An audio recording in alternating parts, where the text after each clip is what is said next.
pris le plus Chez celles et ceux qui sont parce qu'elles sont quasiment donc je retrouve cette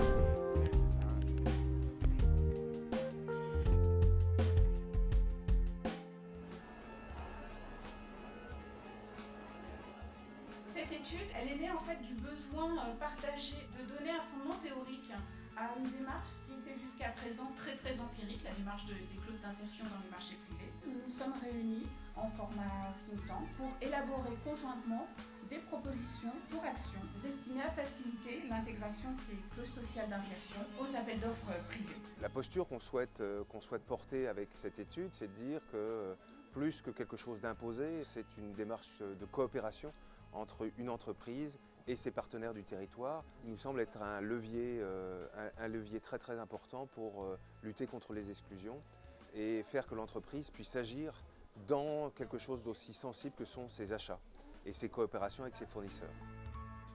La question qui est posée aujourd'hui, c'est de voir comment les entreprises peuvent accompagner cette démarche, comment elles peuvent, elles aussi, soutenir ces personnes en insertion, à la fois dans une responsabilité citoyenne, dans une responsabilité territoriale, et aussi dans une politique d'entreprise qui est une politique gagnant-gagnant. J'aimerais bien vous faire réagir là-dessus. Il me paraît essentiel que nous puissions consolider, sécuriser le parcours professionnel de nos collaborateurs tout au long de leur vie. L'année dernière, on a accompagné quasiment 10 000 personnes en réinsertion auprès de 4 000 entreprises. Ça correspond à environ 2 000 équivalents temps plein. De ces 2 000 équivalents temps plein, on a eu 1000 personnes qui ont eu une sortie positive. Une sortie positive, c'est-à-dire qui ont vraiment été engagées par nos clients, qui ont été réinsérés dans la vie. Et c'est ça notre raison d'être. En janvier 2013, on a dit on veut mettre 270 000 personnes à l'emploi durable en disant les 36 mois, dont 40 000 personnes fragilisées par l'emploi.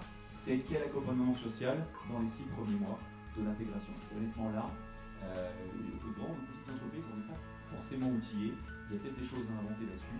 Aujourd'hui, un fournisseur qui fait valoir sa valeur ajoutée sociale à l'insertion, eh bien, elle est valorisée puisque c'est inscrit dans les critères d'achat. Nous sommes convaincus au labo que ce type de clauses doivent rallier un grand nombre d'entreprises. C'est par une mobilisation générale au niveau national, mais au niveau territorial aussi, qu'on fera bouger les lignes et qu'on fera en sorte que les entreprises s'emparent de ce sujet qui est un enjeu de société, tout simplement, un enjeu pour la performance économique des entreprises et un enjeu pour la performance du pays en général, c'est-à-dire lutter contre les exclusions.